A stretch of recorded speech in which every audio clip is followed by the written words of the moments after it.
Alors, ce qu'on a fait là est exportable en PDF, bien sûr, PDF interactif, mais vous pouvez aussi l'exporter en HTML. Alors, il y a un système d'exportation HTML dans InDesign, mais il n'est pas génial. C'est pour ça que et c'est pas dans cette version-ci de InDesign, parce que j'ai pas fait la mise à jour, mais j'ai un système d'exportation en HTML. Je vais vous montrer en fait comment ça fonctionne. Je vais tenter de quitter le InDesign ici que j'ai et aller chercher le InDesign dans laquelle cette version-là est installée. Vous voyez que j'ai plusieurs InDesign ici en fait. Parce que quand j'installe une nouvelle version, je n'efface pas nécessairement la précédente.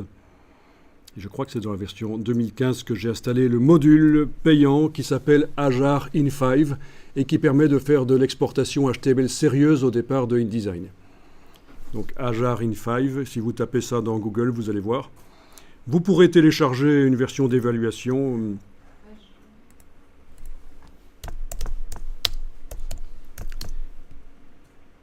Voilà. Export HTML5 au départ de InDesign avec In5. Bon, In pour InDesign et 5 pour HTML5. Donc si vous avez des besoins de faire de l'export HTML au départ de InDesign, vous pouvez vous diriger vers ça. C'est reconnu comme étant une bonne solution. Puisque le HTML dans InDesign n'est pas encore vraiment développé. Et si c'est reconnu par David Blattner, qui est un des experts mondiaux de InDesign, il n'y a pas de problème. C'est que c'est du bon. Ah, David Blattner, oui. Qui est responsable, co-responsable d'un site très intéressant sur InDesign, mais ça suppose de parler anglais. C'est un site de référence sur les techniques InDesign, c'est InDesign Secrets. Donc ça, vous pouvez noter, c'est intéressant. InDesign Secrets.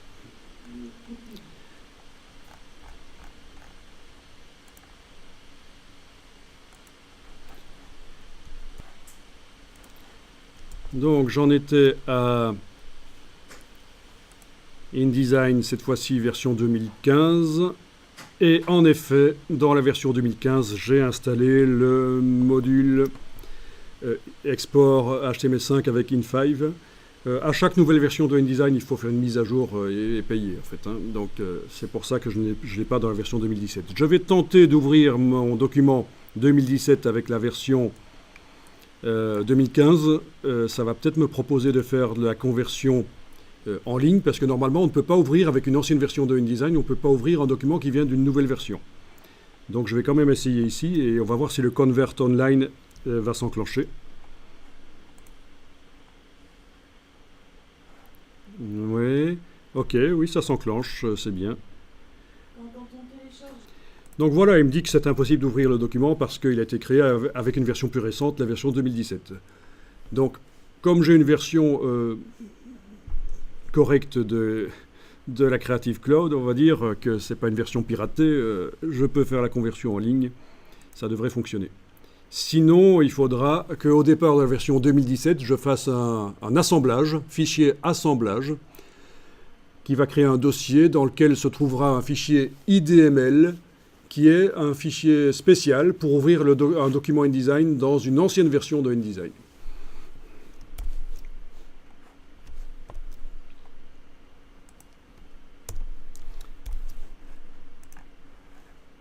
Ok, donc normalement, ça va fonctionner. Si je retourne dans mon aperçu SWF, oui, ça fonctionne correctement. Ah tiens, au fait, le clic sur le texte ici ne sert plus à rien, au fait, puisqu'on a fait disparaître le texte quand on sort. Donc, voilà, c'est mieux.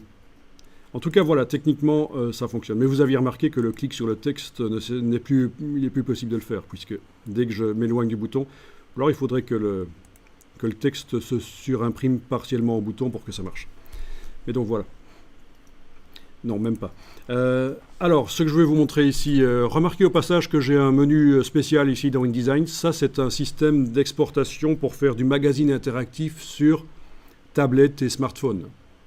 Donc, on peut faire un magazine dans InDesign et on l'imprime, un magazine pour l'impression, et on peut faire une version pour visualiser sur tablette. Et un des systèmes possibles est le système Aquafadas.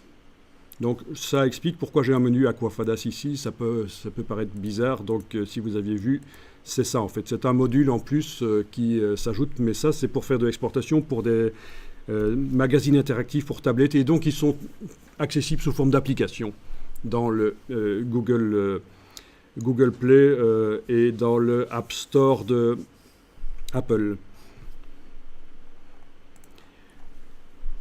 Mais ce que je voulais vous montrer ici, c'est l'exportation HTML5, qui est encore autre chose, un autre module à ajouter. Export HTML5 avec In5, voilà. Je vais ici régler les choses pour que ça se passe relativement correctement.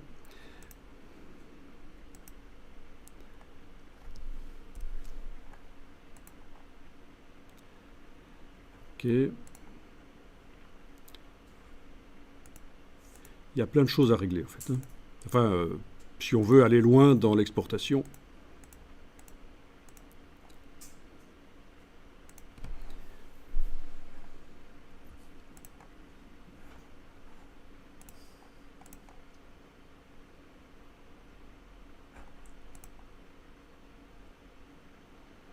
Et voilà dans Firefox.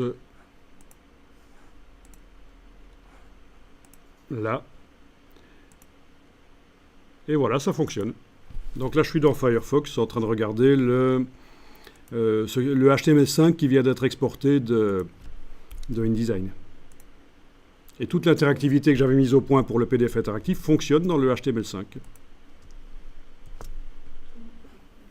Donc tout ça, c'est pour vous montrer qu'il est possible, avec tout ce qu'on apprend ici pour faire du PDF interactif, il est possible aussi de faire un export en HTML5 avec les actions qu'on est en train de mettre au point, qui sont converties en fait. Parce que ce qu'on fait dans InDesign, c'est de l'ActionScript, c'est le langage de programmation de Flash, qui fonctionne dans les PDF. Flash fonctionne encore dans les PDF interactifs.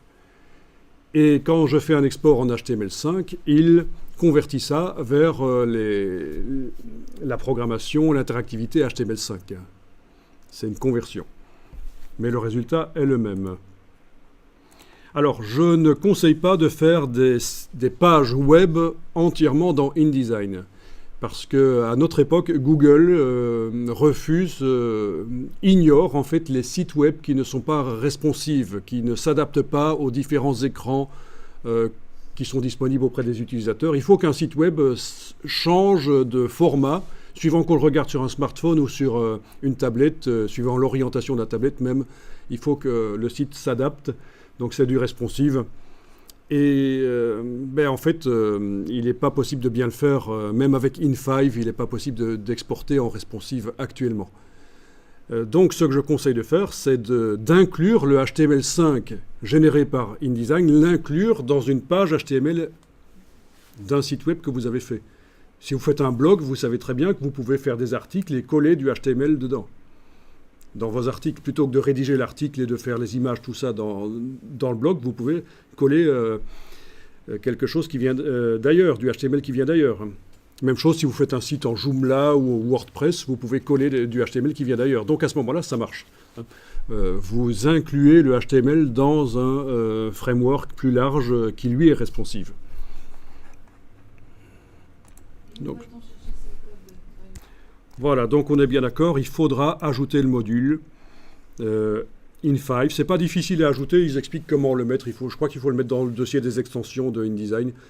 La version non payante d'évaluation vous mettra un petit logo In5 sur votre exportation et vous serez limité au niveau du nombre de pages.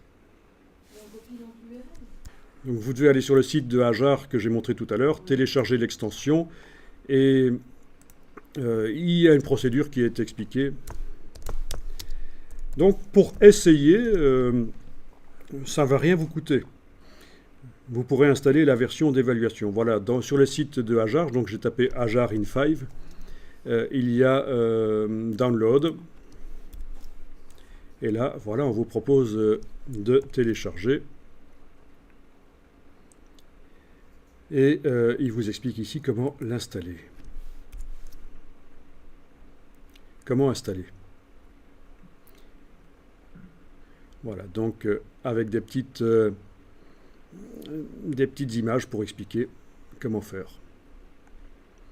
Maintenant, vous pouvez vous contenter de savoir que ça existe, qu'il est possible d'exporter du HTML5 correct au départ de InDesign, mais qu'il faut installer donc une extension particulière pour que ça marche.